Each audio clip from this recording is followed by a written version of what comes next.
5년 전 그날 나는 맏아들의 장례식에서 상주로 서 있었습니다. 72년 인생에서 가장 긴 하루였죠. 조문객들이 오가고 향 냄새가 코를 찔렀고 누군가는 내 어깨를 두드리며 위로의 말을 건넸습니다. 하지만 나는 그 어떤 말도 귀에 들어오지 않았습니다. 모든 게 끝나고 장례비를 정산하던 순간이었습니다. 통장에 있어야 할 8천만 원, 금고에 넣어둔 금괴 2개, 모두 사라져 있었습니다. 손이 떨렸습니다. 아니, 정확히는 온몸이 얼어붙었죠. 며느리 정년은 그날 밤 아이 손을 잡고 사라졌습니다. 아무 말도 없이. 그리고 주변 사람들은 수군거리기 시작했습니다. 그 여자가 가져갔대요. 장례식 날 도망갔다잖아요. 돈 때문이었나 봐요. 나도 그렇게 믿어버렸습니다. 5년 동안 단 한 번도 의심하지 않았습니다.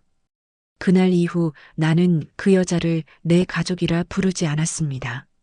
하지만 자신이 믿어온 진실이 어쩌면 거대한 거짓말이었을지도 모른다고, 그리고 진짜 범인은 따로 있을지도 모른다고 깨닫는 순간이 올 줄은 몰랐습니다.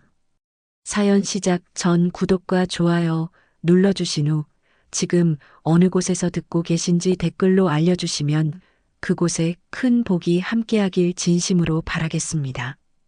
이건 내 인생에서 가장 오래 걸린 용서의 이야기입니다. 진실이란 건 꼭 늦게야 모습을 드러내더군요. 부산 부전시장의 정오였습니다. 좁은 골목 사이로 튀겨지는 기름 냄새와 생선 비린내가 뒤섞였고 사람들의 목소리가 사방에서 터져 나왔습니다. 나는 천천히 골목을 걸었습니다.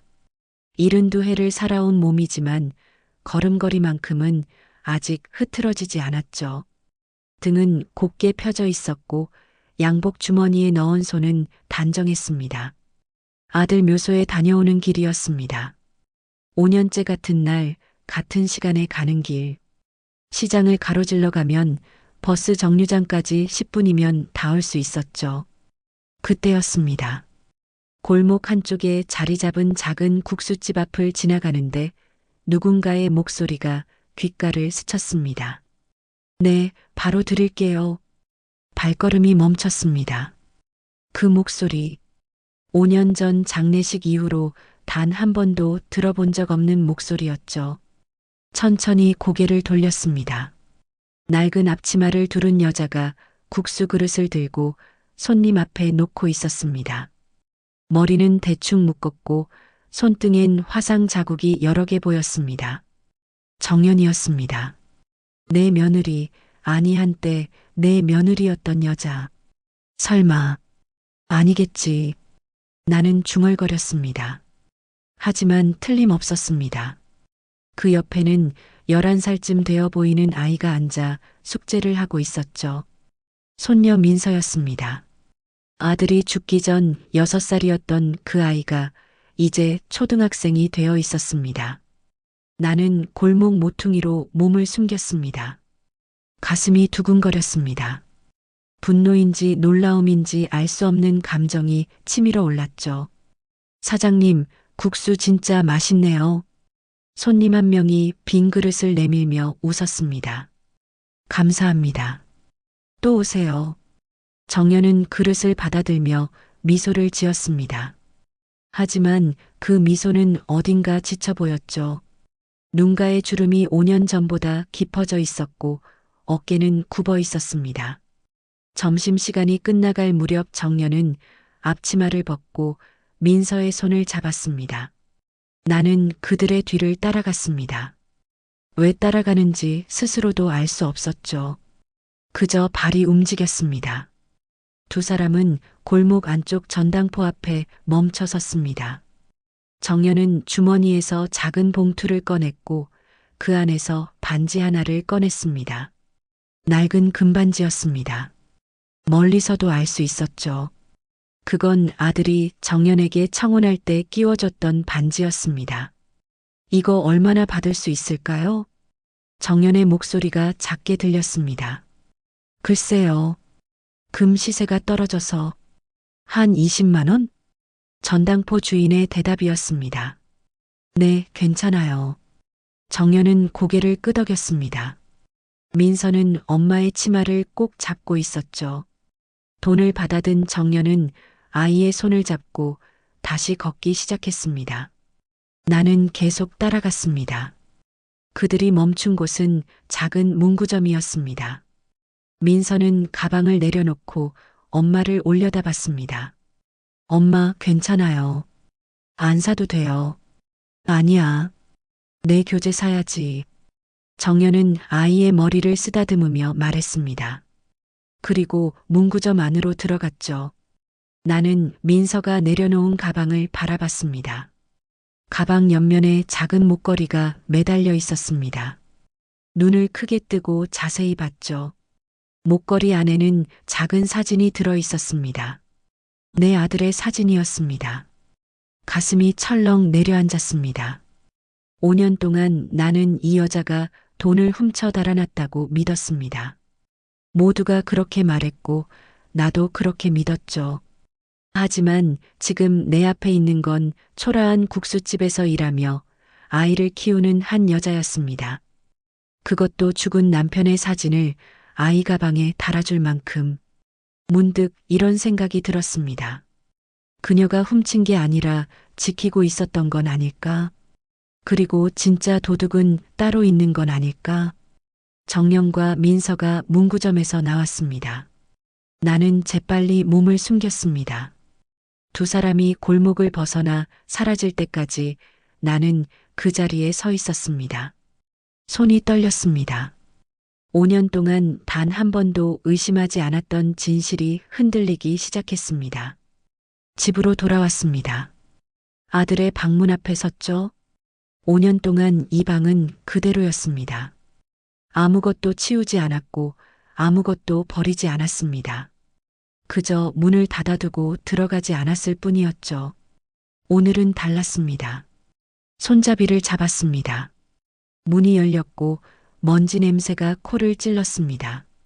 책상 위에는 아들이 쓰던 노트북이 그대로 놓여 있었고 옷장 안에는 양복이 걸려 있었습니다. 나는 천천히 책상 서랍을 열었습니다. 볼펜, 명함, 영수증들이 어지럽게 담겨 있었죠. 그 사이에서 작은 USB 하나가 눈에 띄었습니다. 검은색 USB였고 겉면에는 아무 표시도 없었습니다. 노트북을 켰습니다. 부팅되는데 한참이 걸렸죠. USB를 꽂았습니다. 파일이 하나 있었습니다.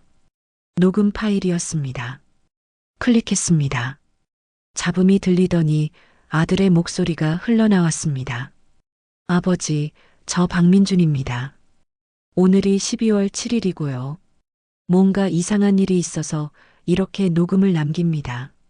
손이 떨렸습니다. 12월 7일. 아들이 죽기 하루 전이었습니다. 정연이가 요즘 이상해요.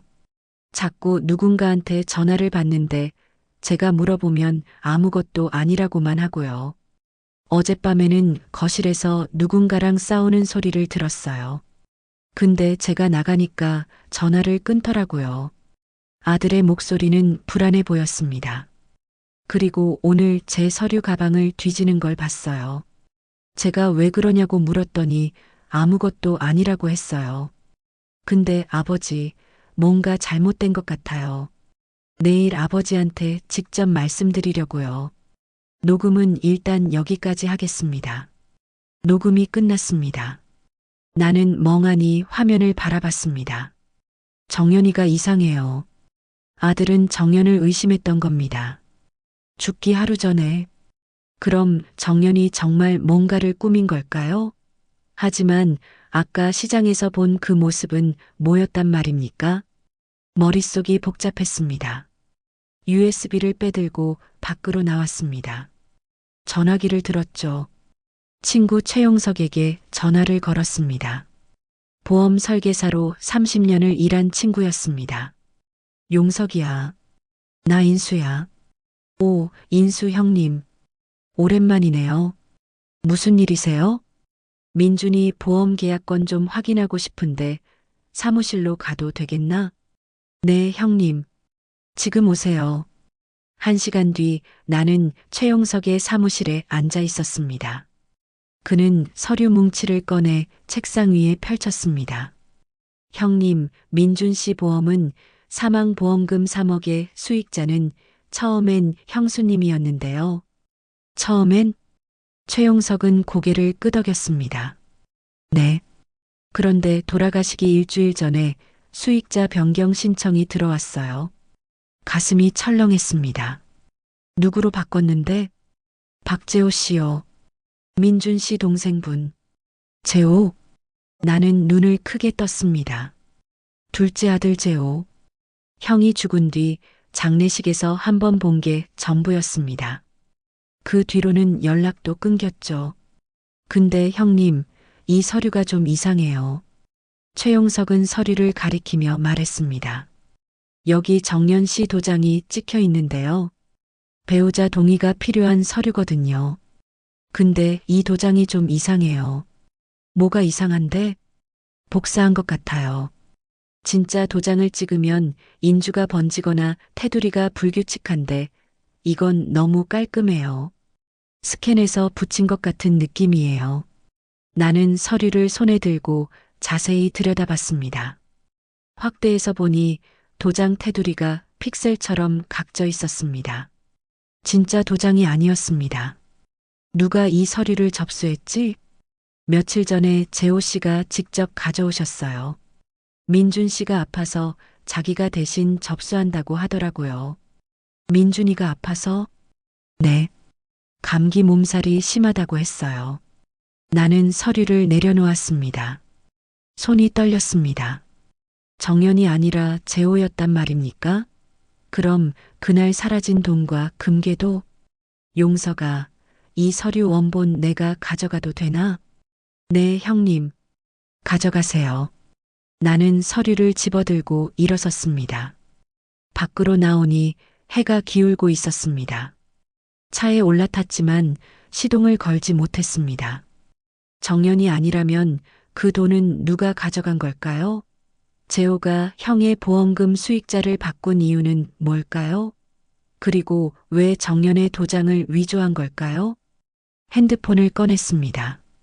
재호의 번호를 찾았습니다. 5년 동안 한 번도 누르지 않았던 번호였죠.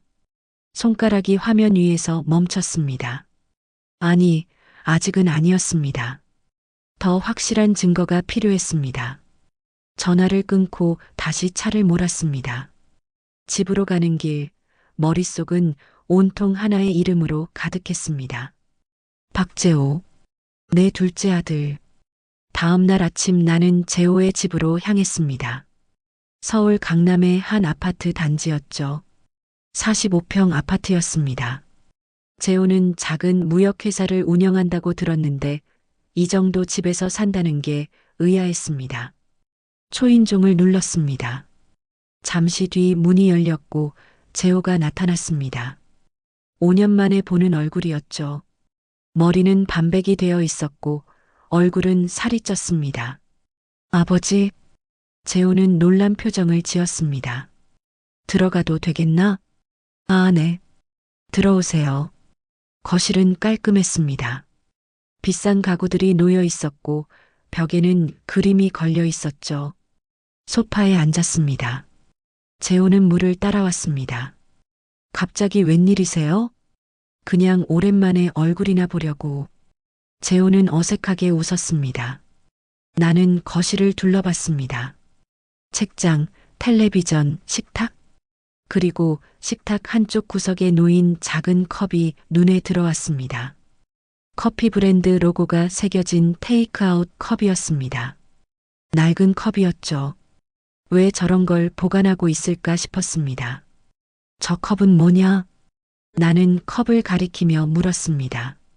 아, 그거요? 형 집 정리하다가 얻은 거예요. 기념품처럼 갖고 있는 거죠. 형 집에서? 네. 형이 자주 가던 카페 컵이래요.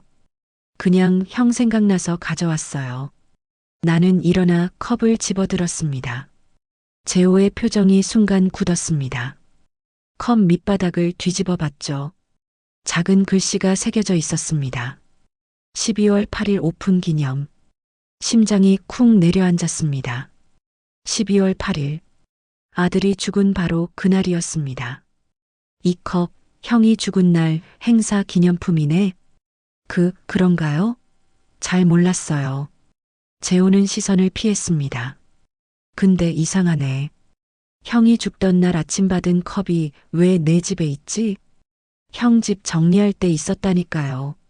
나는 컵을 내려놓고 재호를 똑바로 쳐다봤습니다.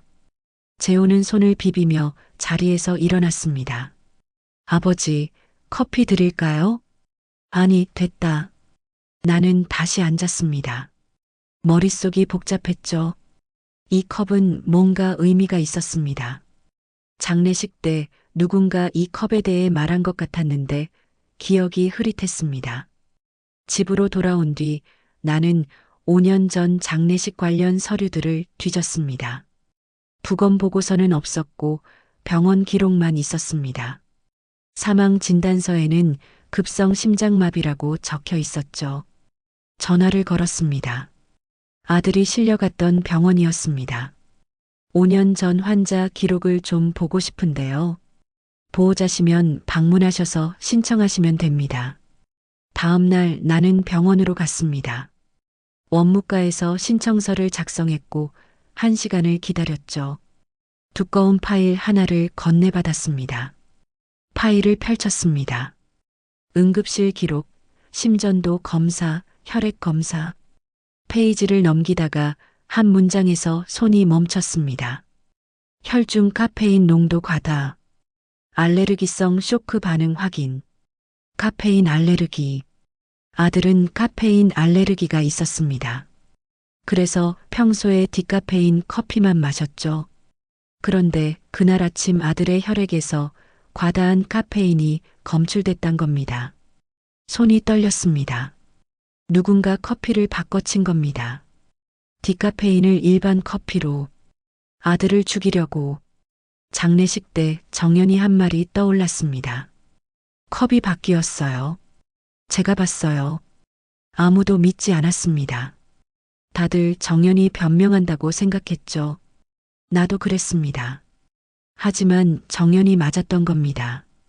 누군가 커피를 바꿨고 그 사람은 아들을 죽였습니다. 그리고 그 컵이 지금 재호의 집에 있었습니다. 심호흡을 했습니다.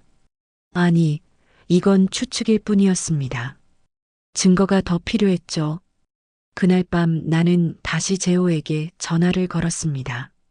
재호야, 내일 점심이나 같이 먹을까? 아버지가요? 좋죠. 형 이야기 좀 하고 싶구나. 요즘 자꾸 생각나서. 네, 알겠습니다. 전화를 끊고 창밖을 바라봤습니다. 어둠 속에서 가로등 불빛이 흔들렸습니다. 커피를 바꾼 게 정연이 아니라 재호였다면, 아들을 죽인 게 재호라면, 그리고 그 돈을 가져간 것도 재호라면, 분노가 치밀어 올랐습니다. 아니, 분노보다 더 깊은 감정이었습니다. 두려움이었습니다.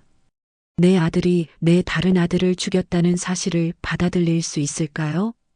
손이 떨렸습니다. 창문에 비친 내 얼굴은 늙어 보였습니다.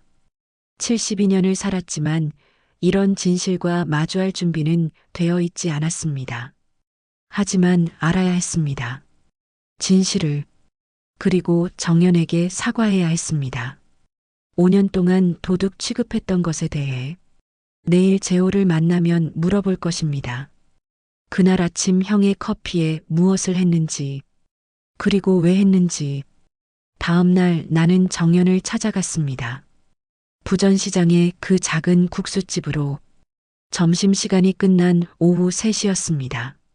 손님은 없었고 정연은 그릇을 닦고 있었죠. 민서는 학교에 간 모양이었습니다. 저기요. 정연이 고개를 들었습니다. 나를 보더니 얼굴이 하얗게 질렸습니다. 행주를 떨어뜨렸죠. 아, 아버님. 앉아도 되겠소? 정연은 고개를 끄덕였습니다. 나는 작은 테이블에 앉았습니다. 정연도 조심스럽게 맞은편에 앉았죠. 손을 무릎 위에 올려놓고 떨고 있었습니다. 당신, 그날 뭐 봤소?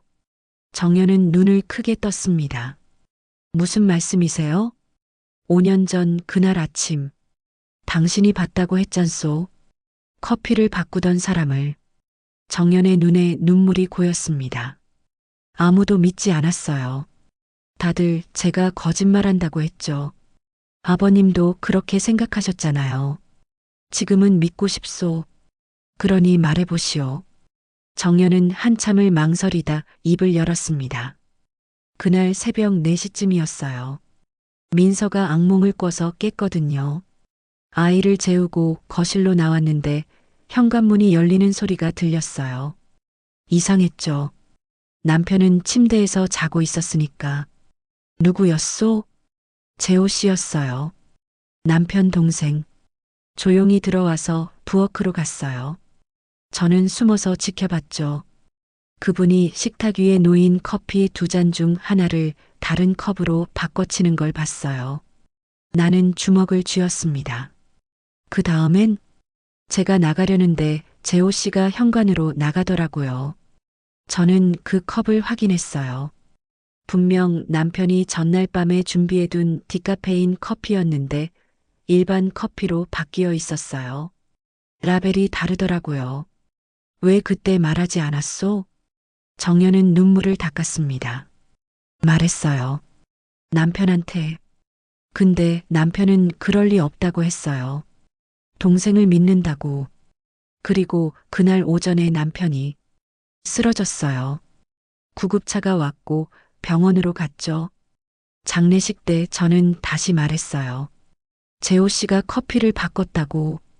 근데 아무도 안 믿었어요. 왜 도망쳤소? 그날 밤 재호 씨가 협박했어요. 제가 계속 입을 열면 민서를 해치겠다고. 저는 무서웠어요. 경찰도 믿어주지 않는데 뭘 할 수 있겠어요. 그래서 아이 데리고 나왔어요. 그게 전부예요. 나는 고개를 숙였습니다. 5년 동안 이 여자를 도둑으로 몰았습니다. 가족으로 여기지 않았죠. 하지만 진짜 범인은 내 아들이었습니다. 미안하오. 정연은 고개를 저었습니다. 괜찮아요. 누가 믿겠어요.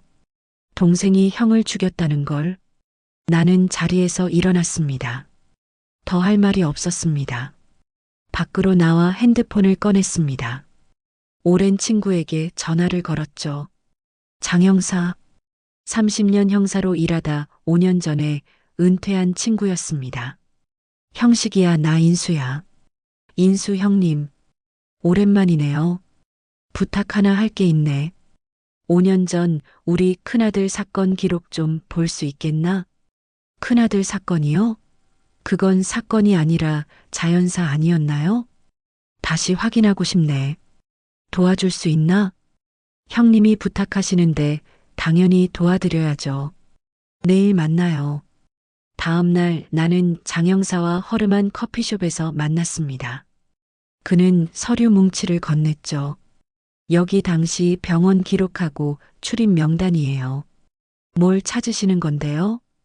그날 새벽에 우리 아들 집에 누가 들어갔는지 알고 싶네. 장 형사는 파일을 펼쳤습니다. 아파트 출입 기록이 있었습니다. 여기 보니까 새벽 3시 27분에 차량 한 대가 들어갔네요. 차량 번호는 잠깐만요. 그는 노트북을 꺼내 차량 번호를 검색했습니다. 박재호. 형님, 둘째 아드님 차량이네요. 가슴이 내려앉았습니다. 확실해졌습니다. CCTV는? 아파트 CCTV는 당시 고장이었대요. 주차장 것만 작동했는데 그것도 화질이 안 좋아서 얼굴 식별은 어렵다고 나와 있네요. 보험 기록도 확인해 줄 수 있나? 보험이요? 나는 최용석에게서 받은 서류를 꺼냈습니다. 장 형사는 서류를 들여다봤죠. 이 도장 진짜 이상하네요. 형수님 도장 맞나요? 아니, 위조된 거야. 그리고 이 서류를 재호가 접수했어. 장영사는 심각한 표정을 지었습니다. 형님, 이거 심각한 거 아닌가요? 보험금 사기에 살인 미수. 아니, 살인이잖아요. 그래. 내 아들이 내 아들을 죽인 거야. 목소리가 떨렸습니다. 장영사는 내 어깨에 손을 올렸습니다. 형님, 경찰에 신고해야 해요. 알아. 근데 그 전에 직접 확인하고 싶네. 그 녀석 입으로 직접 듣고 싶어? 장영사는 고개를 끄덕였습니다. 조심하세요. 위험할 수 있어요. 나는 서류를 챙겨 일어났습니다. 밖으로 나오니 비가 내리고 있었습니다. 하늘이 울고 있는 것 같았죠. 집으로 돌아와 아들 영정 앞에 섰습니다. 액자 속 아들은 웃고 있었습니다. 미안하다, 아들아. 아비가 잘못 봤다. 내 마누라를 도둑으로 몰았어. 5년 동안이나. 눈물이 흘렀습니다. 72년을 살면서 이렇게 많이 운 적이 없었습니다. 내가 내 손으로 며느리를 버린 거였구나. 진짜 범인을 지켜주면서 무릎이 꺾였습니다. 바닥에 주저앉았죠. 진실의 무게는 너무 무거웠습니다. 사흘 뒤 저녁 나는 재호의 사무실로 향했습니다. 강남의 한 오피스텔 건물이었죠. 주머니 속 녹음기를 확인했습니다. 장영사가 빌려준 작은 녹음기였습니다. 켜져 있었죠.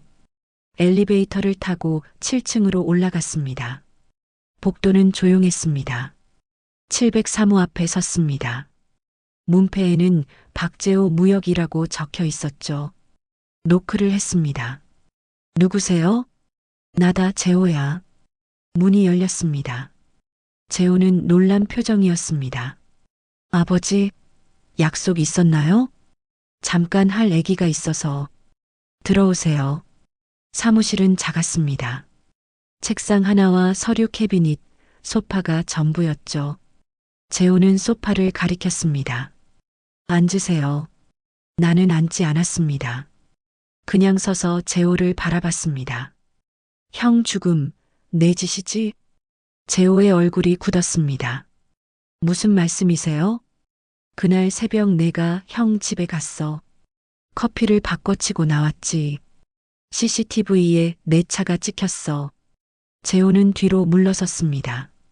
아버지, 그게 보험금 수익자도 내가 바꿨어.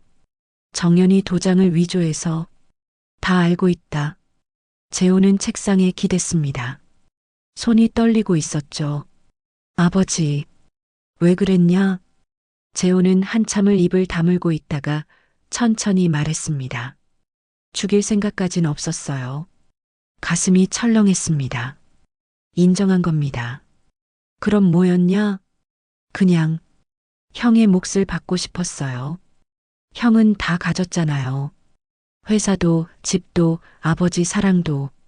저한테 남은 건 아무것도 없었어요. 목소리가 떨렸습니다. 나는 한 걸음 다가갔습니다. 그게 내 핏줄이냐? 그게 형제냐? 형제요? 재호가 비웃었습니다. 난 늘 그림자였어요. 아버진 형만 봤잖아요. 제사 때도 명절 때도 항상 형 이야기만 하셨어요. 저는 없는 사람처럼 취급당했죠. 그래서 형을 죽인 거냐? 죽이려던 건 아니었어요. 재호가 소리쳤습니다. 그날 커피에 약간만 섞으려 했어요. 형이 아프게만 만들려고. 그럼 일을 못하고 제가 대신 회사를 맡을 수 있을 거라 생각했어요. 형이 그렇게 빨리 갈 줄은 몰랐다고요. 진짜 몰랐어요. 눈물이 흘렀습니다. 재호의 눈에서, 내 눈에서 카페인 알레르기가 있는 줄 알았잖냐. 내가 어렸을 때부터 봤잖아. 형이 일반 커피 마시면 어떻게 되는지. 알았어요. 근데 조금만 아플 거라고 생각했어요. 죽을 거라곤 생각 못 했어요. 그래서 돈을 가져간 거냐? 보험금만으론 부족해서? 재호는 고개를 떨궜습니다. 빚이 있었어요. 회사가 망하고 있었어요. 돈이 필요했어요.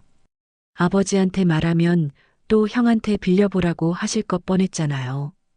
항상 그러셨잖아요. 형한테 배우라고, 형 닮으라고. 나는 주먹을 쥐었습니다. 떨리는 주먹을. 넌 내가 그 집안의 피를 더럽혔다. 아버지도 저를 더럽혔어요. 재호가 말했습니다.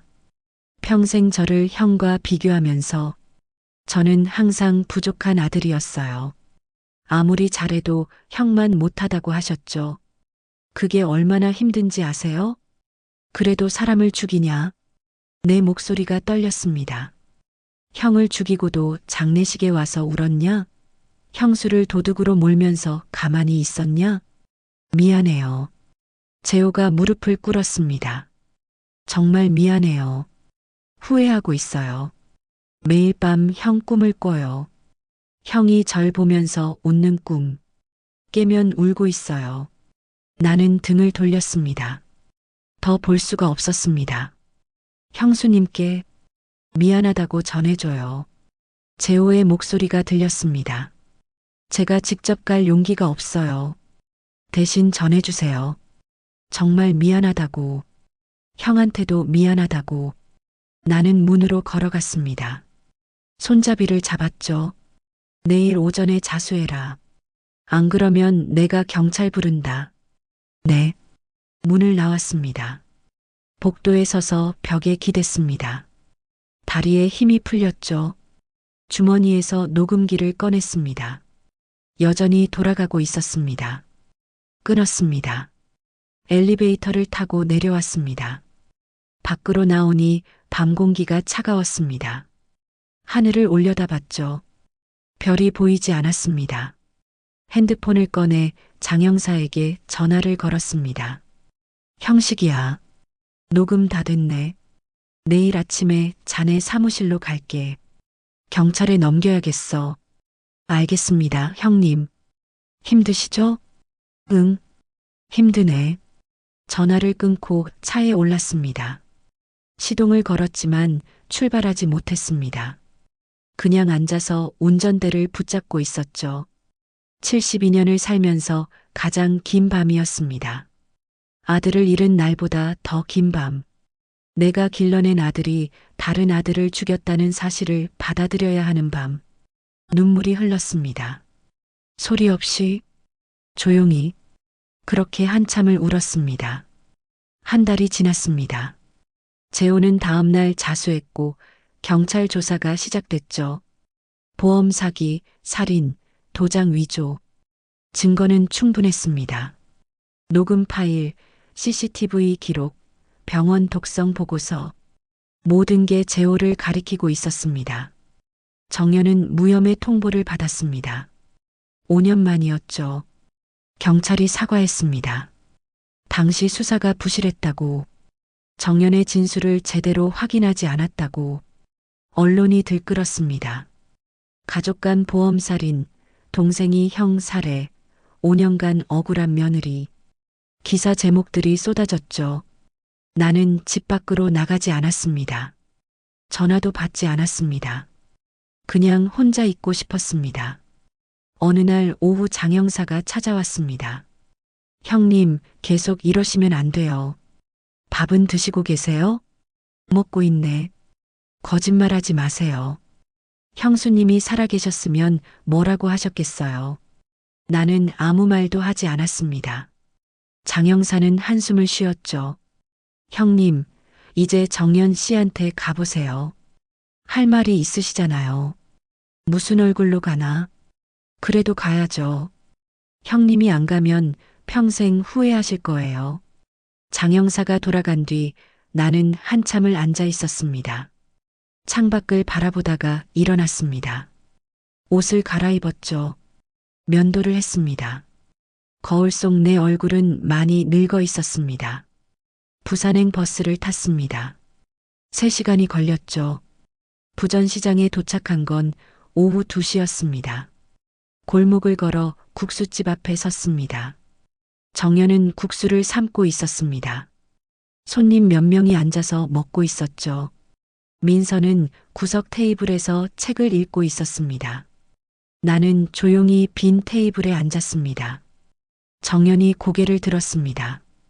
나를 보더니 놀란 표정을 지었죠. 행주로 손을 닦으며 다가왔습니다. 국수 한 그릇 주시오. 정연은 잠시 망설이다 고개를 끄덕였습니다. 네, 바로 드릴게요. 주방으로 돌아가는 정연의 뒷모습이 보였습니다. 어깨가 이전보다 덜 굽어 있었습니다. 조금 가벼워 보였죠. 국수가 나왔습니다. 뜨거운 김이 올라왔고 파 냄새가 코를 찔렀습니다. 정연이 맞은편에 앉았습니다. 아버님, 오래 기다리셨죠? 나는 국수를 한 입 먹었습니다. 맛있었습니다. 아들이 좋아하던 맛이었죠. 그래, 이제야 믿게 됐구나. 정연은 눈을 내리깔았습니다. 괜찮아요. 저도 믿기 어려웠을 거예요. 동생이 형을 죽였다는 게 미안하오. 됐어요. 정연은 고개를 저었습니다. 민서가 학교 갑니다. 이제 괜찮아질까요? 그럼 괜찮아질 거요. 나는 다시 국수를 먹었습니다. 정연은 가게 안을 돌아봤죠. 남편이 좋아하던 국수집이었어요. 여기서 처음 만났거든요. 그래서 이 일을 시작했어요. 남편 생각하면서 살고 싶었어요. 그랬구먼. 처음엔 힘들었어요. 민서 혼자 키우면서 일하는 게. 근데 남편 사진 보면 힘이 났어요. 정연은 목에 걸린 작은 목걸이를 만졌습니다. 그 안에 아들 사진이 들어있는 목걸이였죠. 남편은 착한 사람이었어요. 동생한테도 늘 잘해줬어요. 그래서 더 이해가 안 갔어요. 왜 그랬는지. 사람 마음이란 게 복잡한 거요. 재호도 나름 힘들었겠지. 그래도 용서는 안 돼요. 정연의 목소리는 단호했습니다. 남편을 죽인 건 용서할 수 없어요. 하지만 미워하면서 살긴 싫어요. 그냥 잊고 싶어요. 나는 고개를 끄덕였습니다. 국수 그릇이 비었죠. 정연이 그릇을 치우려 했습니다. 진실은 늦게 와도 오는 법이지. 정연이 손을 멈췄습니다. 네, 아버님. 늦었지만 왔어요. 이제 우리 앞으로 갈 수 있어요. 민서가 다가왔습니다. 나를 보더니 조심스럽게 인사했죠. 안녕하세요. 그래, 많이 컸구나. 할아버지, 저 기억하세요? 그럼 기억하고 말고. 민서는 웃었습니다. 아들을 닮은 미소였습니다. 엄마가 할아버지 사진 보여줬어요. 우리 아빠 아버지라고. 그래, 내 할아버지가 맞단다. 민서는 가방에서 무언가를 꺼냈습니다. 목걸이였죠. 아들 사진이 든 그 목걸이. 이거 아빠예요. 저 매일 가지고 다녀요. 가슴이 먹먹했습니다. 이 작은 아이가 5년 동안 아버지를 그렇게 기억하고 있었다니. 내 아버지는 좋은 사람이었단다. 알아요. 엄마가 맨날 얘기해줘요. 나는 지갑을 꺼냈습니다. 국수값을 내려고 했죠. 정연이 손을 저었습니다. 아버님, 됐어요. 가족인데. 가족. 그 단어가 가슴에 박혔습니다. 5년 만에 듣는 단어였죠. 고맙소. 천만에요. 다음에 또 오세요. 나는 일어섰습니다. 밖으로 나가려는데 정연이 불렀습니다. 아버님. 응? 남편도 이해했을 거예요. 아버님 마음. 눈물이 날 것 같았습니다. 참았습니다. 그럼 좋겠구만. 골목을 나왔습니다. 뒤돌아보니 정연과 민서가 가게 앞에 서서 손을 흔들고 있었습니다. 나도 손을 들어 흔들었죠. 버스 정류장으로 걸어가면서 생각했습니다. 5년 동안 나는 진실을 외면했습니다. 편견과 분노에 가려 제대로 보지 못했죠.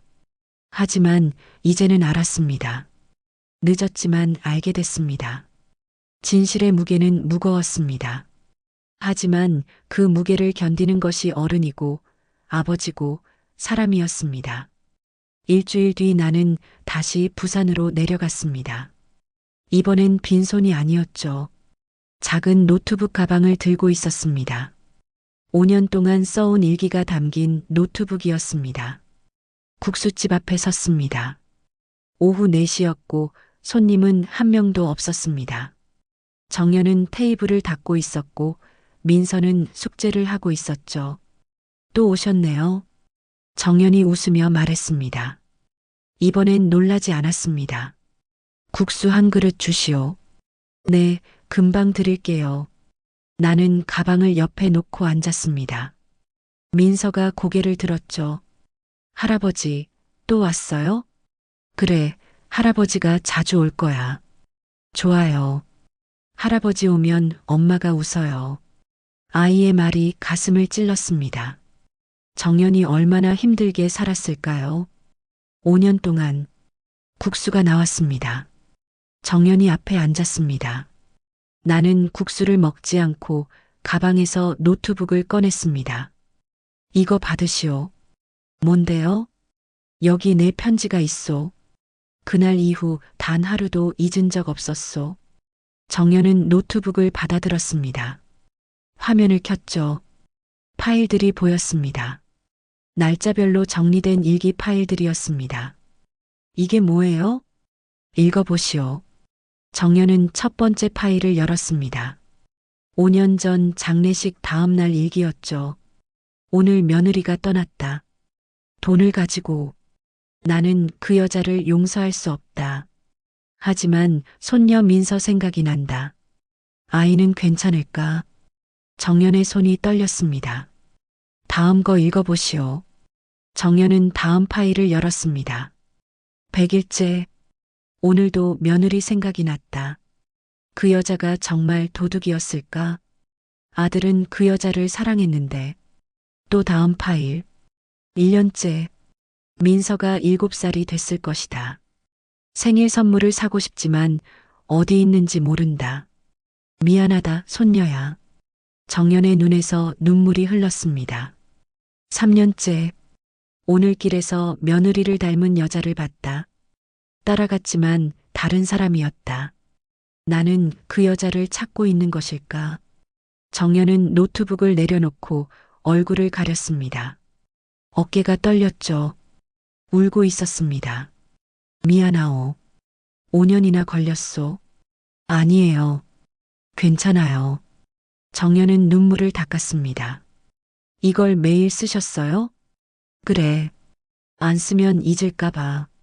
내가 뭘 잘못했는지. 민서가 엄마 곁으로 왔습니다. 엄마, 왜 울어? 아니야. 기뻐서 그래. 그럼 웃어야지. 민서는 엄마를 꼭 안았습니다. 정연은 아이를 안으며 웃었죠. 눈물이 흐르면서도 웃고 있었습니다. 할아버지, 우리 국수 먹고 공원 가요. 민서가 나를 보며 말했습니다. 공원? 네, 여기 근처에 작은 공원 있어요. 엄마랑 자주 가요. 나는 정연을 봤습니다. 정연이 고개를 끄덕였죠. 갈까요, 아버님? 그래, 오늘은 그러자. 국수를 다 먹고 세 사람은 공원으로 향했습니다. 작은 동네 공원이었죠. 벤치 몇 개와 그네가 있었습니다. 민서는 그네를 타러 갔고 나와 정연은 벤치에 앉았습니다. 민서 아빠도 여기 좋아했어요. 정연이 말했습니다. 데이트할 때 여기 자주 왔어요. 그네 태워주고 아이스크림 사주고. 그랬구먼. 남편이 좋은 사람이었다는 거 아버님도 아시잖아요. 그 사람 닮아서 민서도 착해요. 나는 그네를 타는 민서를 바라봤습니다. 아이는 웃고 있었습니다. 아들을 닮은 미소로. 정연 씨. 네. 이젠 웃으시오. 그게 남편도 바라는 거요. 정연은 나를 보며 웃었습니다. 아버님, 아버님도 이젠 웃으세요. 그게 남편도 바라는 거예요. 나는 잠시 생각했습니다. 웃는다는 게 뭐였을까요? 5년 동안 잊고 살았던 것 같았습니다. 그래, 녀석도 그럴 거야. 입가에 미소가 번졌습니다. 어색했지만 진짜 미소였습니다. 정연도 웃었고 민서도 웃었죠. 할아버지, 저 그네 엄청 높이 탔어요. 그래, 잘했다. 할아버지도 태워줄까요? 아니, 할아버지는 여기 앉아서 볼게. 그럼 사진 찍어요. 민서가 달려와 내 옆에 섰습니다. 정연이 핸드폰을 꺼냈죠. 하나, 둘, 셋. 찰칵. 사진이 찍혔습니다. 정연이 화면을 보여줬습니다. 사진 속에서 나는 웃고 있었습니다. 민서도 정연도 웃고 있었죠. 5년 만에 찍은 가족 사진이었습니다. 해가 지고 있었습니다. 노을이 아름다웠죠. 세 사람은 벤치에 나란히 앉아 노을을 바라봤습니다. 아버님, 응? 가끔 와주세요. 민서가 할아버지 보고 싶어 할 거예요. 그럼, 자주 올게. 국수는 제가 계속 끓일게요. 남편이 좋아하던 그 맛으로. 고맙소. 민서가 내 손을 잡았습니다. 할아버지 손 따뜻해요. 그래. 네. 우리 아빠 손도 이렇게 따뜻했을 것 같아요. 눈시울이 뜨거워졌습니다. 하지만 이번엔 슬픈 눈물이 아니었습니다. 내 아빠는 따뜻한 사람이었단다. 알아요. 엄마가 맨날 얘기해줘요. 그리고 할아버지도 따뜻한 사람이에요.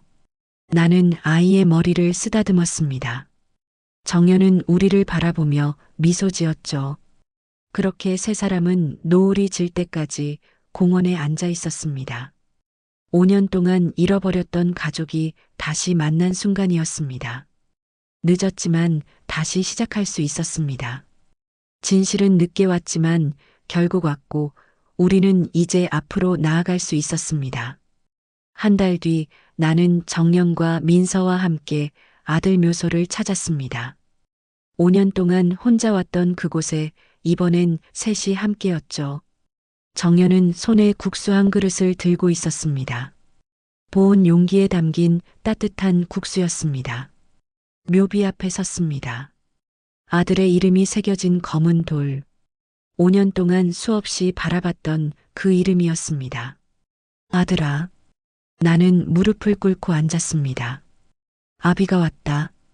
이번엔 혼자가 아니야. 내 아내와 딸하고 같이 왔어. 정연이 옆에 앉았습니다. 민서도 그 옆에 앉았죠. 정연은 보온 용기를 열어 국수 그릇을 꺼냈습니다. 김이 모락모락 올라왔습니다. 남편, 내가 끓인 국수예요. 당신이 좋아하던 그 맛이에요.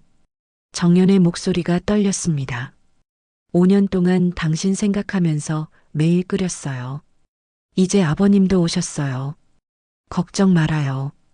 나는 묘비에 손을 얹었습니다. 차가운 돌이었지만 어딘가 따뜻하게 느껴졌죠. 아들아, 아비는 믿음이란 걸 너무 늦게 배웠다. 5년이나 걸렸어. 내 아내를 의심했어. 도둑이라고 생각했지. 미안하다. 눈물이 흘렀습니다. 근데 이제 알았어. 정연이가 얼마나 힘들게 살았는지, 얼마나 너를 사랑했는지, 민서를 얼마나 잘 키웠는지. 정연이 내 손을 잡았습니다. 아버님, 됐어요. 이제 다 지난 일이에요.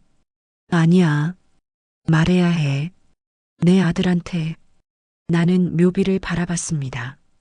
제오일은 내가 알 거야. 동생이 그런 짓을 했어. 아비는 두 아들을 다 잃은 거나 마찬가지야. 하지만 이제 앞으로 가려고 해. 내 아내하고 딸하고 함께. 민서가 묘비 앞에 꽃을 놓았습니다. 아빠, 나 민서예요. 많이 컸어요. 할아버지가 자주 보러 와요. 엄마가 이제 많이 웃어요. 아이의 목소리가 맑았습니다. 아빠도 하늘에서 웃고 있어요. 그렇죠? 나는 민서의 머리를 쓰다듬었습니다. 그럼 내 아빠는 지금 웃고 계실 거야. 정연이 국수 그릇을 묘비 앞에 놓았습니다. 남편, 이제 걱정 말아요. 아버님도 웃고 계세요. 우리 모두 괜찮아요. 나는 정연을 봤습니다. 그 여자는 정말 강한 사람이었습니다. 5년 동안 혼자서 버텼고 이제 웃고 있었습니다. 그래, 오늘은 좀 웃어보려 한다. 나는 입가에 미소를 지었습니다. 아들 묘 앞에서 웃는다는 게 이상할 수도 있었죠. 하지만 이건 슬픔의 미소가 아니었습니다. 화해의 미소였고, 용서의 미소였고, 새로운 시작의 미소였습니다. 세 사람은 묘비 앞에 나란히 앉았습니다. 국수 그릇에서 올라오는 김을 바라보며 바람이 불었고 나뭇잎이 흔들렸습니다. 마치 아들이 대답하는 것 같았죠. 아빠, 우리 사진 찍을까요? 민서가 말했습니다. 아빠도 같이 있는 것처럼. 정연이 핸드폰을 꺼내 셀카를 찍었습니다. 묘비가 뒤에 보이게 세 사람의 얼굴이 화면에 담겼죠. 모두 웃고 있었습니다. 한참을 그렇게 앉아 있었습니다. 말없이, 조용히, 그저 함께. 해가 지기 시작했습니다. 일어설 시간이었죠. 나는 천천히 일어났습니다. 정연과 민서도 일어났습니다. 다음 주에 또 올게. 정연이 묘비를 쓰다듬으며 말했습니다. 그때도 국수 가져올게요. 맛있게 끓여서. 나도 같이 오마. 내가 말했습니다. 할아버지, 나도. 민서가 손을 들었습니다. 세 사람은 묘소를 떠났습니다. 뒤를 돌아보니 묘비 앞에 놓인 국수 그릇이 보였습니다. 아직 김이 올라오고 있었죠. 주차장으로 걸어가면서 생각했습니다. 진실을 알기까지 5년이 걸렸습니다. 너무 긴 시간이었죠. 하지만 이제 알았습니다. 그리고 바로 잡았습니다. 당신이라면 5년 전 누구 말을 믿었을까요? 며느리의 말을? 아니면 주변 사람들의 수군거림을? 진실이란 건 가까이 있을 때는 보이지 않고 멀리서 봐야 보이는 법인가 봅니다. 이건 내 인생에서 가장 긴 후회의 이야기였고 가장 늦은 용서의 이야기였습니다. 하지만 끝은 아니었습니다. 이제 시작이었습니다. 정연, 민서와 함께 다시 가족이 되는 시작. 차에 올라탔습니다. 정연이 운전석에, 나는 조수석에, 민서는 뒤에 앉았습니다. 시동을 걸었죠. 아버님, 저녁 같이 먹고 가세요. 그래, 그러지. 국수 말고 다른 것도 먹어야죠. 정연이 웃으며 말했습니다. 나도 웃었습니다. 민서도 웃었죠. 차가 출발했습니다. 백미러로 묘소가 점점 멀어지는 게 보였습니다. 하지만 마음은 가벼워졌습니다. 5년 만에 처음으로. 영상이 좋았다면 구독과 좋아요 부탁드립니다. 그리고 댓글로 당신의 생각을 들려주세요. 당신이라면 어땠을지. 다음 이야기도 함께 해주시길 바랍니다.